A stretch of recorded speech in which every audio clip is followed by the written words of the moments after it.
Friends, நேற்று வீடியோவில் அமாவாசை பூஜைக்காக பலாப்பழம் வச்சு ஸ்பெஷலாக ஒரு பிரசாதம் செஞ்சுருந்தேன்னு சொல்லியிருந்தேன். அந்த வீடியோ தான் பார்க்க போகிறோம்.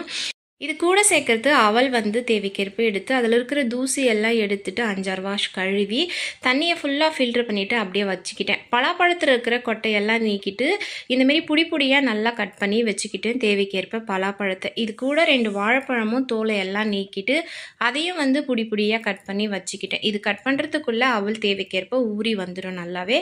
மிக்ஸி ஜாரில் 4லேருந்து 5 பீஸ் தேங்காவை கட் பண்ணி போட்டுக்கிட்டு ரஃப்பாக கொருன்னு அரைச்சி எடுத்துக்கிட்டு துருவியும் கூட போட்டுக்கலாம்.